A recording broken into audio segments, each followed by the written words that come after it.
Bonjour Frédéric. Bonjour. Je suis très contente de pouvoir t'interviewer aujourd'hui. C'est la deuxième interview sur le groupe et interview de personnes du groupe d'ailleurs, ce qui est encore plus sympa. Et ce que j'ai envie qu'on fasse toutes les deux, c'est que tu me racontes un peu comment t'es arrivée à ce que tu fais aujourd'hui. Alors tu as le droit de commencer par ce que tu fais aujourd'hui et après remonter le temps, c'est ok.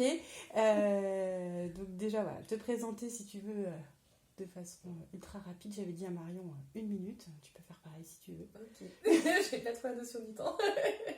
Donc moi je suis Frédéric et donc je suis photographe.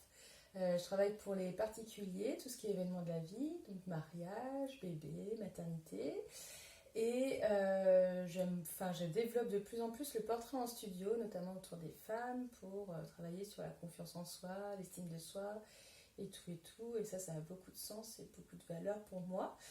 Et je travaille également pour les entreprises, donc tout ce qui est portrait d'entrepreneurs et puis du reportage d'entreprise. Voilà, globalement. T'as tenu la minute, bravo. Chouette. Est-ce que tu veux me dire combien de métiers tu as exercé? Pas beaucoup, parce qu'en fait, j'ai été médiatrice culturelle. Alors si, il y a les petits jobs d'étudiants, au secours, qui m'ont pas vraiment épanouie dans ma vie. Mais voilà, mais autrement, ouais, j'étais médiatrice culturelle et après très rapidement photographe. Ouais, combien de temps du coup t'es restée médiatrice? Médiatrice, 2 ans, 2-3 ans.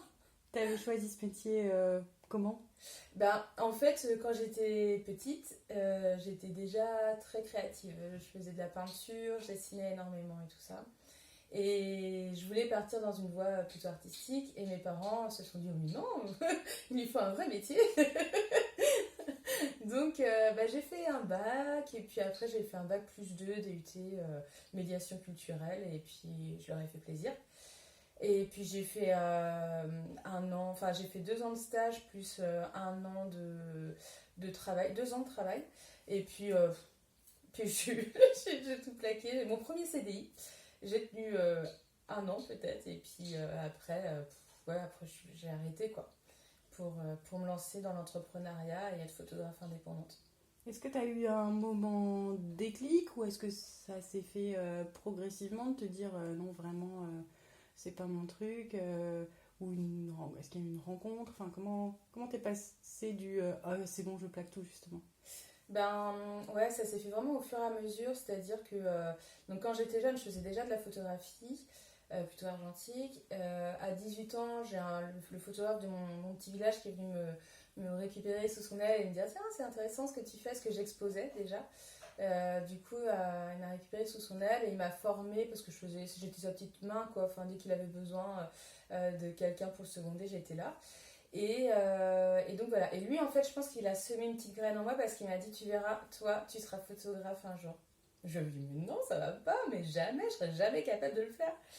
Et puis voilà, et puis donc j'ai continué ma formation et j'ai été médiatrice culturelle, mais en parallèle en fait je faisais énormément de photos, donc je travaillais sur des séries personnelles, je continue encore de le faire, et après je travaillais pour des ONG, dès que j'étais en vacances je partais à l'étranger faire des reportages et tout ça, et du coup j'avais pas mal de gens qui me sollicitaient pour me lancer en fait. À un moment donné, en tant que salariée et puis médiatrice culturelle, en fait, je m'y retrouvais plus du tout parce que le métier auquel j'étais formée et que j'y croyais quand même, parce que j'aimais vraiment ce métier-là quand même, en fait, ne répondait plus du tout à mes valeurs et j'étais malheureuse. Je me suis cassé le pied, tout ça. Enfin, il s'est passé pas mal de choses où je me suis dit, là, il est peut-être temps de bouger. Et donc voilà, ça s'est vraiment fait au fur et à mesure. Le déclic, c'est quand même ce photographe-là qui a mis une petite graine en moi quand même. Et donc après, j'ai demandé un licenciement amiable pour la rupture du CDI. Et en fait, j'étais morte de trouille, c'était horrible. J'ai mis 4 mois à me décider de le faire. Où mes meilleurs amis m'avaient fait des petites croix sur mon agenda en mode t'es à tant de temps. Et c'était vraiment la dernière croix où je me suis dit bon, allez, j'y vais, je vais voir la directrice. Et en fait, la directrice m'a dit non, mais Fred, on s'en doutait qu'un jour t'allais nous quitter pour faire de la photo, quoi.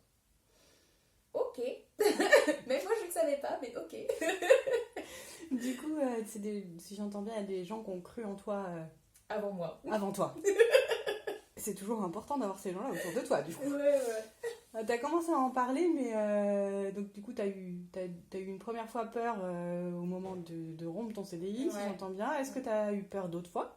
Oui, bah après, du coup, parce que j'ai dit, bon, bah je pars, je vais faire de la photo. Et arrivé au chômage, je me suis dit, oh, mais non, en fait, enfin, j'y arriverai jamais, je suis trop nulle. Enfin, tous les freins que je pouvais imaginer, quoi. Et du coup, j'ai pris de janvier à juin, à mai, ouais, un truc comme ça.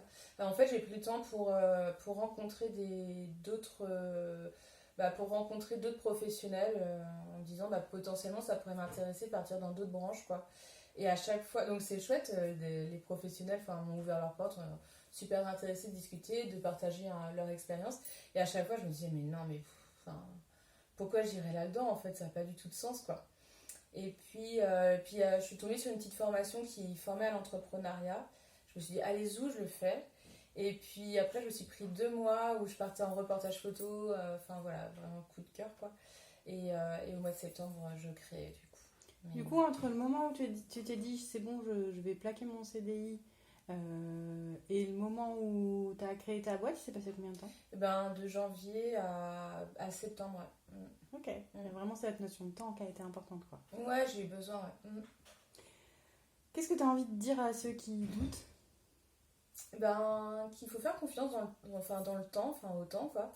Parce que moi, j'ai voulu précipiter, et puis en fin de compte, les choses, quelquefois, n'arrivent pas là, maintenant. Il faut savoir prendre le temps de faire, de s'écouter, même si c'est pas évident, et d'avoir des petites alertes aussi, de se dire, alors là, ce que je m'envoie comme message, c'est pas forcément bon, quand on se dit, je suis nulle, j'y arriverai jamais, je me sens pas légitime de le faire, et tout. Ça, c'est pas des bons messages en général, donc faut essayer de croire en soi et vraiment de visualiser aussi son rêve et de se dire que c'est faisable, que c'est atteignable, en fait. Donc faut vraiment foncer parce que c'est ça qui nous rendra vraiment heureux, en fait, dans notre vie, quoi. Et du coup, qu'est-ce qui te permet, toi, quand tu as ces moments où tu doutes, où éventuellement tu as ce genre de message, qu'est-ce qui te permet de passer de ce mode-là à un autre mode? Et du coup, je visualise mon parcours. Ok. Et ouais, je me dis, ok, donc j'ai réussi à faire ça, ça et ça. Des situations où j'étais en difficulté avant et qu'aujourd'hui j'arrive à affronter et tout.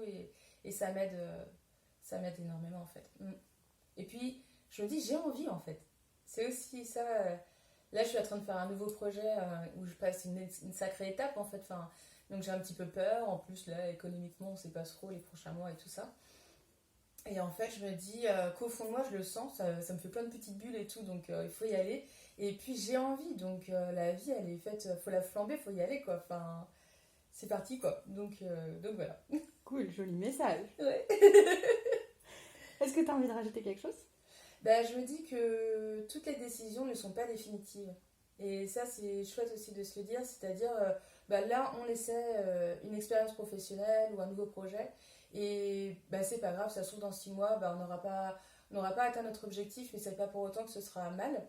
Et puis on arrivera forcément à rebondir sur autre chose. Et de toute façon, c'est ça qui nous nourrit et c'est plutôt chouette, quoi. Donc, faut pas hésiter. Et puis surtout de s'entourer des personnes qui croient en nous. Les personnes qui mettent des freins, ça leur appartient, c'est pas à nous, quoi. Voilà. Merci pour tous ces beaux messages et pour ce témoignage. J'ai aucun doute sur le fait que ça va inspirer des gens dans ce groupe parce que c'est tout plein de lumière, de sourire et d'envie. Alors merci vraiment à toi, Fred. Merci à vous tous. À bientôt pour une autre interview. À bientôt.